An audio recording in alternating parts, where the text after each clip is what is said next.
교육박람회에 마이클 샌들 교수가 왔다고 해서 제가 좀 부담이 많이 됩니다. 그분은 미국 사람이고 저는 한국 사람인데 한국 사람이 미국 사람보다 강의를 더 잘해야 되지 않겠습니까?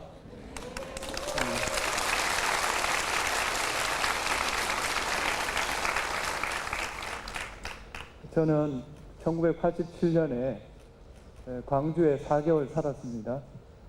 당시 강주지방검찰청 검사 15였습니다.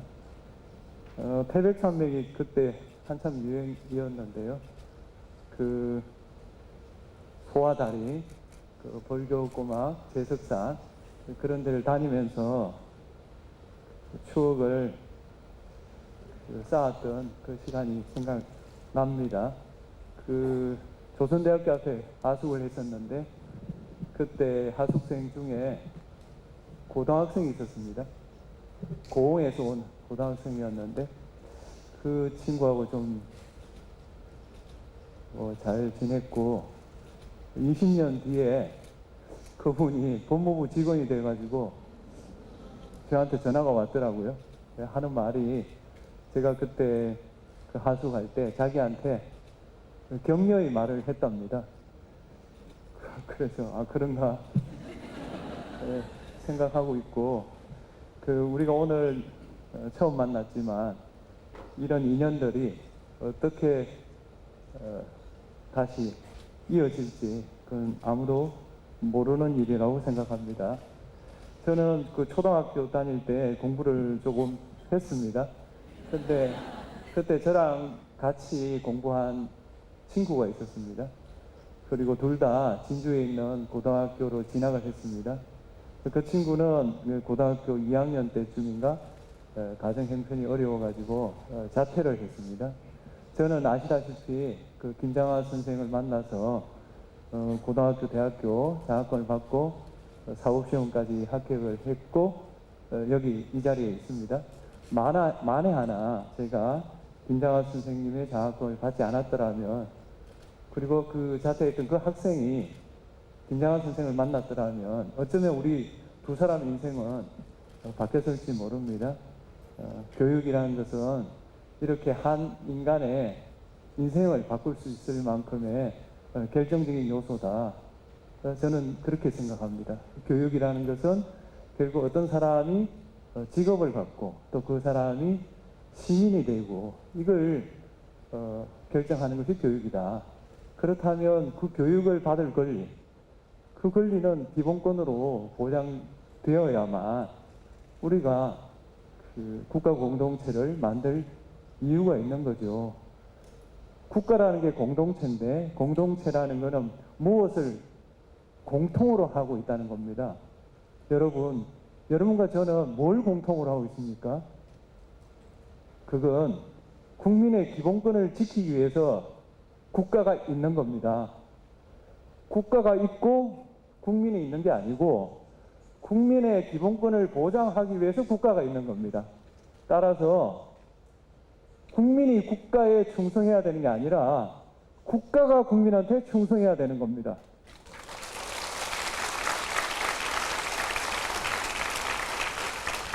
국가가 국민에게 충성하는 가장 쉽고 확실한 방법은 모든 이에게 교육의 기회를 주는 겁니다.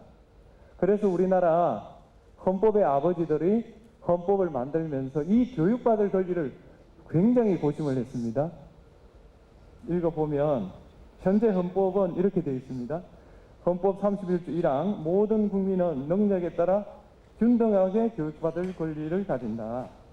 그 다음 31조 2항은 모든 국민은 그 보호하는 자녀에게 적어도 초등교육과 법률이 정하는 교육을 받게 할 의무를 진다. 여기서 우리가 눈여겨봐야 될 것이 적어도 초등학교입니다. 이 적어도 초등학교라는 의무 교육을 헌법에 명시한 게 언제인지 아십니까? 1948년입니다. 지금이 아닙니다. 1948년 하루 때거리도 없던 그 시절에 국가는 적어도 국민에게 적어도 초등학교의 의무 교육을 실시해야 된다. 이렇게 헌법의 아버지들이 결단을 내린 겁니다. 이건 교육이 가지고 있는 힘을 그분들이 알았던 것이고, 그리고 의무 교육은 무상으로 한다. 이렇게 돼 있어요. 그러니까 의무 교육을 무상으로 국가가 시켜줘라 이겁니다. 그걸 헌법에 명시되어 있고, 그러므로 교육에 대해서는 어떤 정부가 민주주의 정부인가, 권위주의 정부인가, 그건 교육을 대하는 국가의 태도를 보면 압니다. 무슨 말이냐? 국민에게 국가에 대한 충성을 강조하는 교육, 그 외를 가르치지 않는 교육, 그건 권위주의 정부입니다. 국가가 국민에게 기본권을 이야기하고 국가가 당신에게 뭘 해줘야 되겠냐 이렇게 묻는 교육, 그건 민주주의 정부입니다. 아주 쉽습니다. 헌법재판에서 본 교육을 간단하게 말씀드리겠습니다. 이건 뭐 그렇게 쉬운 내용도 아니고 살아가는데 꼭 알아야 되는 것도 아닙니다. 그렇지만 제가 온 이상은 헌법재판 몇 가지를 안 가르치면 제가 여기 설 명분이 없습니다. 그래서 시험에는 나오지 않으니까 가볍게 들으시기 바랍니다. 91년도에 이런 사건이 헌법재판소에 들어왔습니다. 교육법에 보면 그 의무교육은 중등학교, 그러니까 초등학교는 당연하고요. 중학교 3년의 중등 교육을 받을 권리가 있다. 이렇게 되어 있었습니다. 그런데 그 시행 시기는 대통령령이 정하는 바에 따른다. 이렇게 되어 있는 거예요. 그러니까 그 어떤 사람이 헌법 소원을 냈고 아마 법원이 받아들였던 것 같아요. 그래 왔어요. 쟁점은 이겁니다. 아까 우리가 헌법에서 봤다시피 초등교육과 법률이 정하는 교육을 받게 할 의무가 있다 이렇게 되어 있잖아요. 그 법률에 의무교육을 정해야 될 거 아니에요. 그런데 이건 어떻게 되어 있냐면 의무교육은 중학교 3년이다 이래 놓고 시행시기는 대통령령으로 정한다 이렇게 하니 그 논란이 뭐냐 하면 이게 과연 그 의무교육을 법률에 정하도록 한 헌법을 제대로 지킨 건가, 이게 논란이 됐어요. 그래서 대체로 법정 의견은 그럴 수 있다. 중학교 3년이 의무교육인데 그 시행 시기만 대통령령에 위임한 거니까 그럴 수 있다라고 했었습니다. 이에 대해서 두 분이 반대 의견을 했죠. 첫 번째 변정수 재판관께서는 법률에 정하라고 했으면 법률의 어느 정도는 정하고 일부에 대해서 대통령령에 넘겨야지 이게 통째로 넘기는 게 어딨냐, 그런 이유를 댔었어요. 그 다음에 이시훈 재판관께서도 너무 포괄적으로 그 광범위하게 이렇게 대통령령에 넘기는 것은 위헌이다, 이런 의견을 제시했습니다. 이게 어떤 차이가 있냐 이런 겁니다. 법률에는 아주 좋은 이야기를 해놨어요.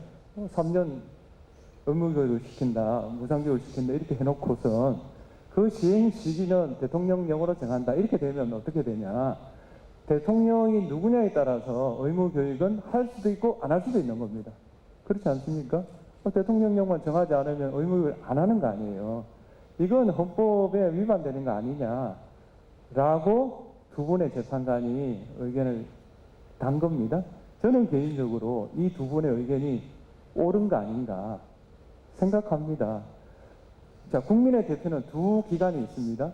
첫 번째 기관은 대통령이고 두 번째 기관은 국회예요. 그런데 대통령은 그 대표 과정에서 한계가 있습니다. 어느 대통령도 한 50%밖에 대표하지 않아요. 적어도 선거 과정에서는. 그런데 국회는 어떻습니까? 적어도 90%의 국민을 대표하는 기관이 국회입니다. 그리고 국회에는 예를 들면 민주당도 있고 국민의힘도 있고 그리고 300명이라는 많은 숫자가 있습니다. 따라서 대화와 타협을 하기에 적합한 구조를 갖고 있어요, 국회는. 그에 비하면 대통령 한 명밖에 없어요. 따라서 중요한 사항은 국회가 정해야 되는 겁니다. 왜냐? 민주주의를 하기 위해 적합한 곳은 국회입니다. 그렇지 않습니까? 그래서 국회가 이런 중요한 문제에 대해서는 결단을 내려야 됩니다. 의무교육을 중학교 몇 학년까지 할 건가? 이게 얼마나 중요한 내용이에요? 이걸 왜 대통령한테 넘겨요? 저는 그렇게 생각합니다. 국회에서 우리 예산사정 이렇고, 그 다음에 교육받을 권리의 성질은 이렇고, 그러니 중학교 1학년은 2년 뒤까지, 중학교 2학년은 몇 년 뒤까지, 그 다음에 뭐는 몇 년 뒤까지. 왜 못 정합니까? 그거 왜 대통령한테 넘겨요? 그래서 통합을 이루는데 당연히 대통령의 책무지만 저는 국회가 이 사회 통합을 이루는데 훨씬 더 적합한 구조를 갖고 있다. 따라서 우리가 다수당이니까 표결하면 되지. 이건 곤란하다. 최대한 설득하고 대안을 모색하고 그런 다음에 정말 이제 모든 일에는 시간이 있으니까 정말 참을 수 없는 시간, 그때 표결을 해야죠. 그러라고 국회가 있는 겁니다. 제 생각은 그렇습니다. 두 번째 주제는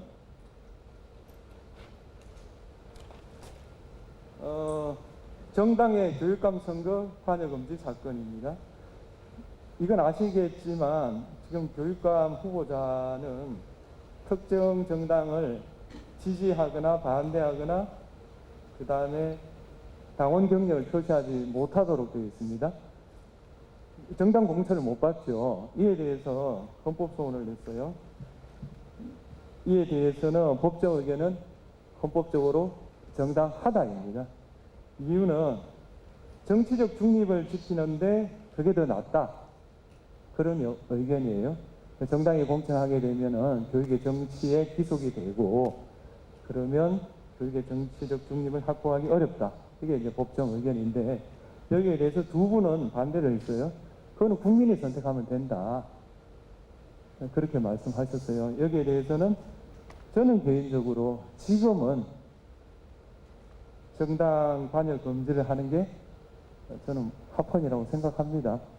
이건 정답, 오답 이런 문제는 아니니까 각자 생각하시면 되겠습니다. 세 번째 사건은 자사고 사건입니다. 이 자사고는 그 당시 두 가지 문제가 있었습니다. 첫 번째는 전기학교에 따로 뽑았습니다. 그러니까 자사고를 먼저 뽑고 평준화를 뒤에 했죠. 이게 문제가 됐고, 두 번째 자사고를 그걸 못하게 했죠. 그 다음에 두 번째는 자사고에 들어가면 중복 지원을 금지를 했어요. 이에 대한 헌재 결정은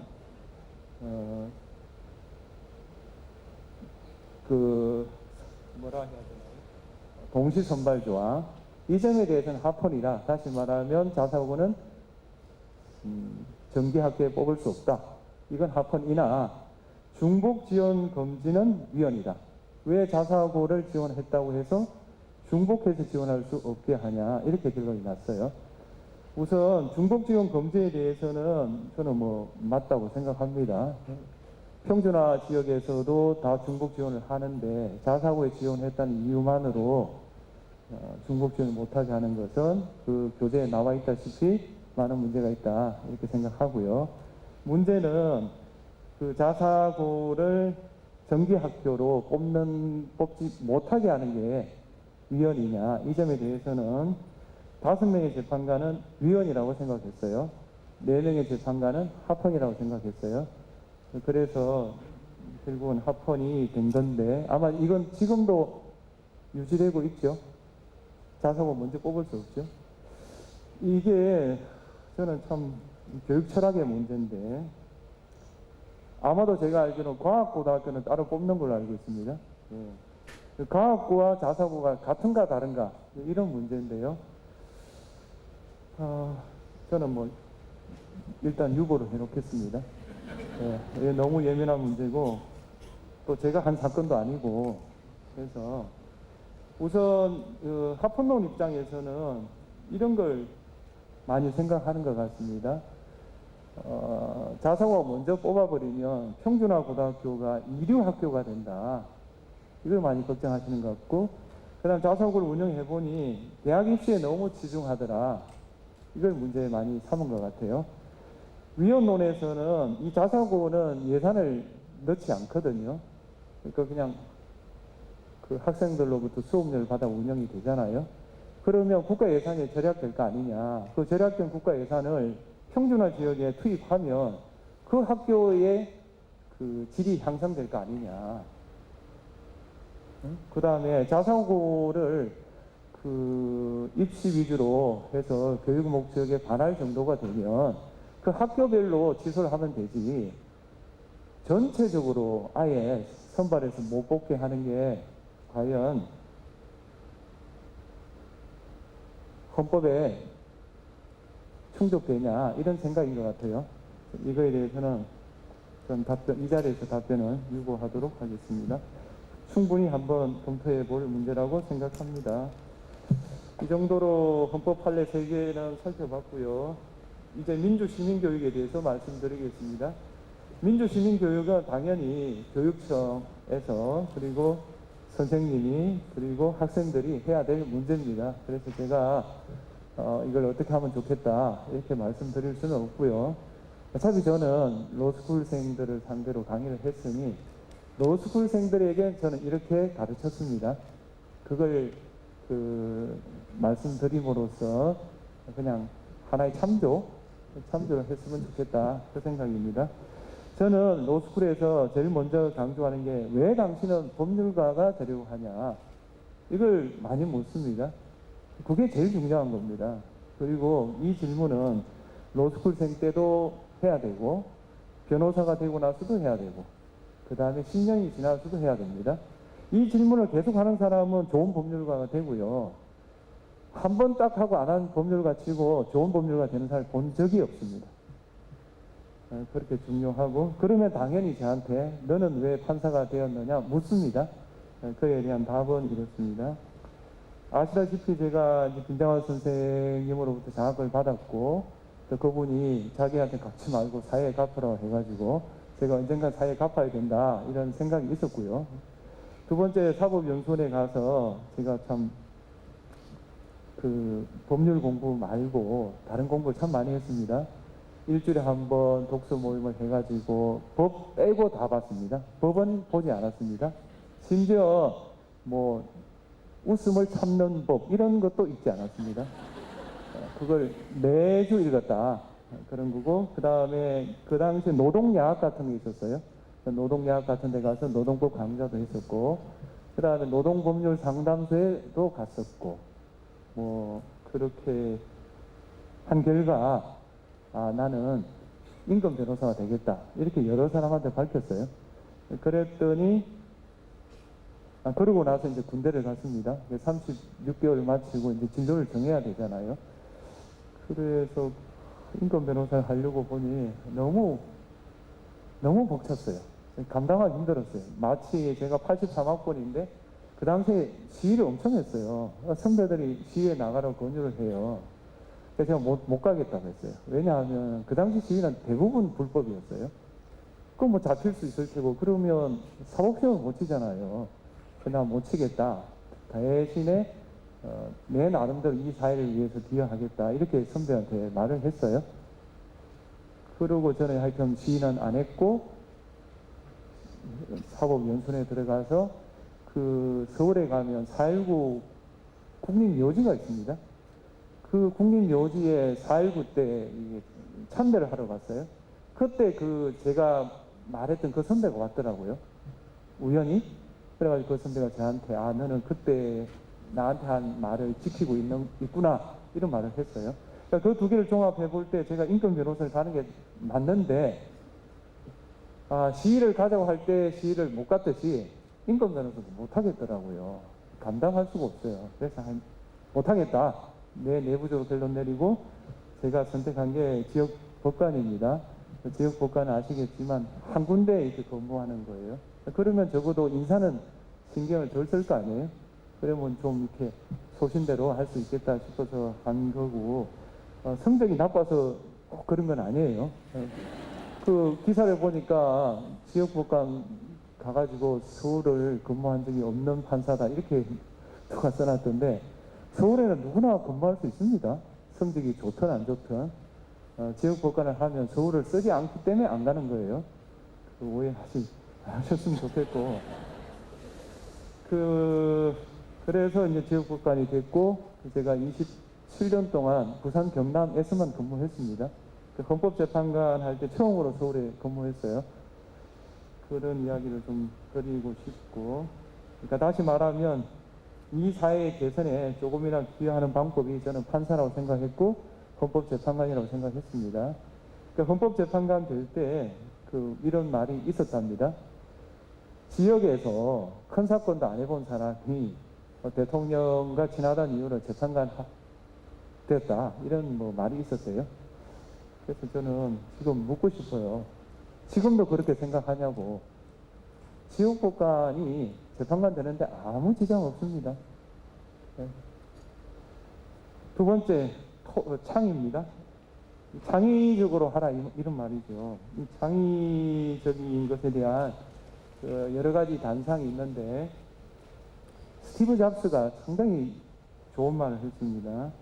더 이상 덧붙일 게 없을 때가 아니라 더 이상 뺄 게 없을 때 비로소 완성된다. 지금이 정보의 홍수 시대예요. 뭐 하나 주제만 하면 엄청난 정보가 쏟아져요. 그건 아무 도움이 안 돼요.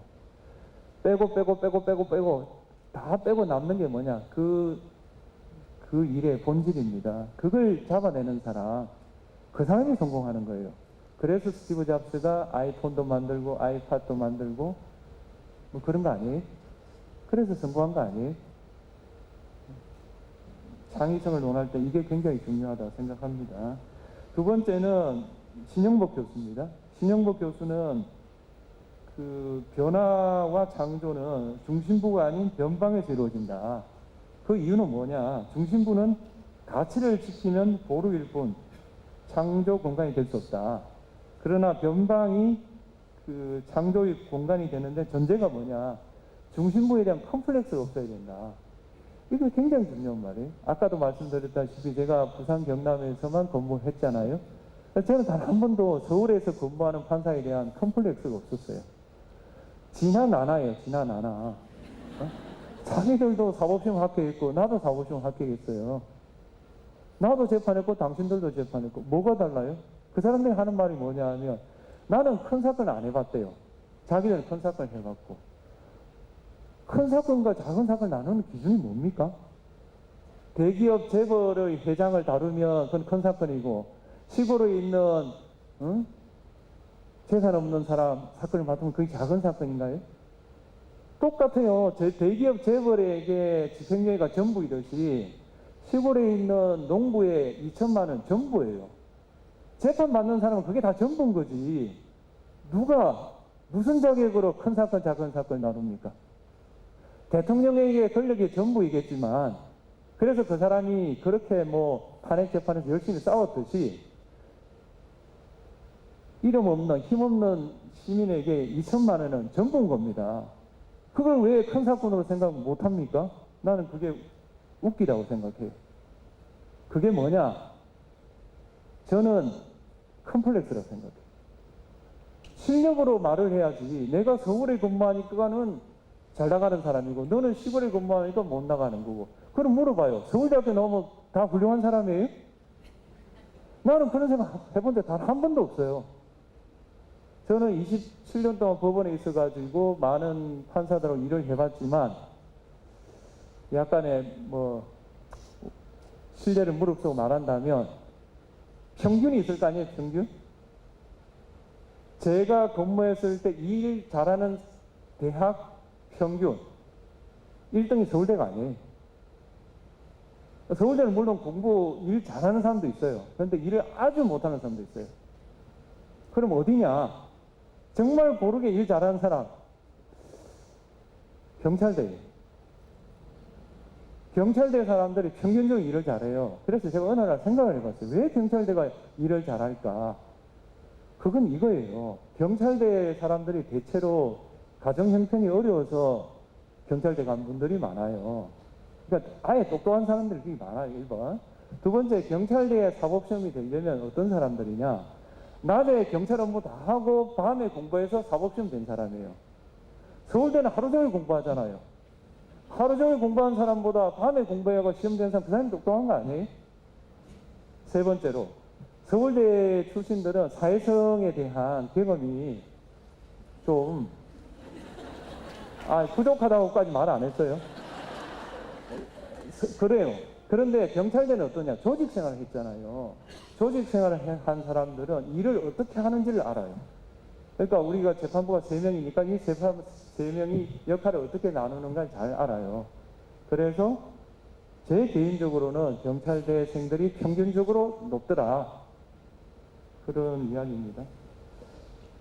그 다음에 공자 말씀. 배우고 생각하지 않으면 미망에 빠지기 쉽고 생각하고 배우지 않으면 독단에 빠지기 쉽다. 이게 정말 좋은 말씀이에요.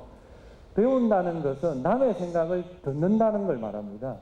생각한다는 건 자기의 생각을 이렇게 쌓는다는 걸 말해요. 우리 주변에 보면 남의 생각을 되게 많이 알아요. 그런데 정작 자기 생각이 없는 사람이 있어요. 그 사람이 창의적일 수는 없어요. 두 번째로, 자기 생각은 엄청 많아요. 근데 도무지 남의 책을 보질 않아요. 그런 사람들이 대체로 말이 많아요. 근데 뭐 일을 시켜보면 제대로 하는 게 없어요. 아니에요. 그분 말하는 게 아니에요. 배우고 생각을 해야 돼요. 그래야 창의적이 됩니다. 세 번째, 사례에 대해 다른 거 다 생략하고 한 가지만 이야기하겠습니다. 저는 산책을 자주 합니다. 산책이라는 게 뭐 생각이 떠오르는 경우가 많아요. 창원에 근무할 때 저녁을 먹고 산책을 했어요. 그 산책을 하면 다음날 선고할 사건이 떠오르지 않습니까? 그 다음날 그 선고할 사건 중에 자살하기 위해서 여간에 불을 지른, 그래서 실패한 사건이 있었어요. 그 피고인은 집행유예 하기로 이미 판결은 다 쓰여져 있었어요. 근데 갑자기 산책하면서 떠오르는 생각이, 자살을 거꾸로 하면 살자가 된다. 그게 인터넷에서 제가 본 기억이 났어요. 그래서 그걸 이렇게 좀 하면 되겠구나. 그리고 다음날 그 피고인 보고 자살을 10번 외쳐봐라. 그랬더니 살자 이렇게 되잖아요. 그 4개는 살자로 들린다. 당신은 실패해서 자살 시도했지만 자살은 실패해서 살았지 않느냐. 그러면서 제가 이제 집행유예도 해주고 책도 살아있는 동안 읽어야 될 49가지인가 그 책을 줬어요. 마침 기자가 있어서 그걸 기사를 썼어요. 그때 뭐라고 하냐면 문영대는 언론 플레이를 너무 자주 한다는 거예요. 그럼 지도 하면 되잖아요. 언론 플레이 하냐 안 하냐가 중요한 게 아니라 이 사람의 인생을 어떻게 하면은 좀 더 좋은 삶으로 우리가 도와주냐. 이게 본질 아니에요? 왜 본질은 놔두고 맨날 언론 플레이 한다 그런 이야기만 해요. 제발 좀 삶의 본질을 이야기했으면 좋겠어요. 세 번째는 소통입니다. 이 소통이 굉장히 중요하죠. 소통은 2가지입니다. 남하고 이야기를 이렇게 잘 하고, 그 다음 그걸 성찰로 이어가는 과정인데, 남하고 이야기를 잘 하려면은 경청을 해야 돼요, 경청. 남의 말을 잘 알아들어야 돼요. 그리고 자기 이야기를 잘 말을 해야 돼요. 근데 그 판사 중에 또는 변호사 중에 말을 참 못하는 사람이 많아요. 저 굉장히 말 잘하는 겁니다, 이거. 네, 진짜 못해요. 도무지 말하는 습관을 이렇게 들이질 않아요. 그 굉장히 문제가 있다. 그 다음에 경청에 대해서는 하나 예를 들면, 제가 유행묘지에 있어요. 부산에 가면 그 유행군들이 6.25 참전해가지고 싸우다가 전사하신 분들을 묻어놓은 곳이에요. 그게 봉사활동을 했어요.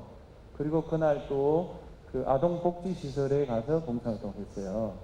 그리고 제가 이제 블로그에 글을 썼어요. 이삭의 집에서 유행묘지까지. 그러니까 유행군들은 왜 이 나라에 왔을까? 그 다음에 그 이삭의 집 원장은 왜 그런 걸 할까? 이렇게 쭉 하면서 끝에 가가지고, 아, 평화다, 평화. 이 평화랑 같은 꿈을 꾸고 있는 게 아닌가. 이렇게 결론을 내렸어요. 누가 봐도 훈훈한 이야기 아니에요? 근데 어느 국회의원이 제가 북한 주장에 동조를 했다는 거예요. 무슨 말이냐? 유엔군이 6.25 전쟁 때 참전한 이유를 모르느냐? 어째서 왜 그 사람들이 그 유엔군이 한반도에 왔을까라고 의문을 다냐 이거예요. 이 의문을 다는 것은 필시 유엔군이 북침했다는 북한 주장을 동조하는 거다. 이런 취지로 글을 쓰고 이게 만약 사실이라면 사퇴하라 이렇게 썼어요. 그래서 저건 어디서 나올까? 그분도 S대 나온 분이에요. 그래서 제가 내린 결론이 그거예요. 경청이다, 경청. 그분에게는 경청의 자세가 없는 거예요. 제가 못마땅한 거예요. 그러니까 왜 유엔군이 이 나라에 왔을까? 그게 몰라서 묻냐라고 이어지는 거예요. 그건 도입부이잖아요, 도입부. 그렇지 않아요? 제가 이 처음에 시작할 때 그 전남에 얽힌 이야기를 했잖아요. 여러분의 관심을 사기 위해서. 또 유엔군은 왜 이 나라에 왔을까? 그 도입부인데 그게 북한 주장을 동조했다는 게 좀 믿기지 않죠. 한번 읽어보세요. 제 블로그에 그대로 있는데 유엔묘지에서 이삭의 집까지 그 글과 그 국회의원의 말 그 두 개를 놓고 이 글을 보고 이런 해석이 어떻게 하면 가능할까? 한번 생각을 해보시기 바랍니다. 그 다음에 이 소통에는 남의 이름을 외우는 거 이게 굉장히 중요합니다. 교육감님처럼 진짜, 대자, 중자 한번 들으면 읽지를 않아요. 그렇지 않습니까? 근데 만나보면 이름을 외우기 힘든 이름이 되게 많아요. 그래서 제가 이제 기관장을 뭐 몇 번 하다 보면은 퇴직을 하잖아요. 그러면 우리 저 참모 그룹에서 그날 참석할 사람 이름, 사진을 이렇게 정리를 해줘요. 그럼 보통 기관장들은 그걸 그 식당에 가서 자기 무릎 위에 놓고 그걸 봐가면서 이야기를 해요. 그러면 상대방들은 다 그걸 봐요. 아, 저 양반이 내 이름을 잘 모르는구나. 근데 저는 이름을 다 외워가요. 어떻게? 10번 외우면 외워져요. 다시 말하면 그날 하루 종일 그것만 외워요. 두 번째, 이게 중요해요. 참모 그룹에서 적어준 명단을 찢어버려야 돼요. 그걸 가지고 가면 안 돼요. 가지고 가면 보게 돼 있어요. 찢어버리고 누굴 보고 김 누구 뭐 이렇게 말하면 그 사람들이 굉장히 저 양반을 이렇게까지 생각했나? 그게 굉장히 중요합니다. 그 이름 뭐 외우는 게 뭐 대단하냐? 그렇지 않아요. 누구나 자기가 소중한 거예요. 이 지구상에서 모든 문제 중에서 가장 중요한 문제가 뭔지 아세요? 내 문제예요. 그래서 저는 그 새 정부가 민생회복과 사회통합을 외치잖아요. 어느 정부는 그렇게 외쳐요. 근데 그게 두 개가 결합되어 있는 거예요. 보세요. 민생회복이 제일 중요해요. 왜냐? 모든 사람은 자기의 민생이 가장 중요해요. 북한군이 내 침입하냐 안 하냐 이거 걱정하는 사람보다 내일 아침 내 떼거리가 있냐, 내 자식에게 교육을 시킬 건가, 어떻게 시킬 건가, 이게 더 큰 문제예요. 그게 인간이에요. 그게 정상이라고요. 잘못된 게 아니에요. 민생회복이 중요해요. 그러면 민생회복을 어떻게 할 거냐고요. 그거는 국민이 통합이 돼야 돼요. 국민이 통합되지 않는 상태에서 민생회복이 되었냐고요. 여러분 기억을 한번 되돌려 보세요. 이 지역이 길러낸 위대한 지도자 김대중 선생이, 김대중 대통령 교육감님 아닙니다. 김대중 대통령님이 IMF를 극복했잖아요. 뭘로 극복했어요? 국민 통합으로 극복하신 거예요. 국민이 똘똘 뭉쳤을 때 민생도 회복되고 위기도 극복하는 거예요. 저는 사회 통합 이꼴 민생 회복이다. 그게 매우 중요하다. 그건 이 정부뿐만 아니라 모든 정부가 그렇다. 근데 그걸 자꾸 잊어먹어요. 국민 통합이나 민생 회복보다 더 중요한 과제가 있다라고 지도자가 착각을 해요. 그럴 때 되게 끝이 안 좋더라. 그렇습니다. 이 정도로 하고, 제가 볼 때는 오늘 사람 숫자도 그렇고 제가 강의하는 것보다 질문을 듣고 답하는 게 더 좋을 것 같아요. 네, 그래서 강의는 이 정도로 마치겠습니다. 네.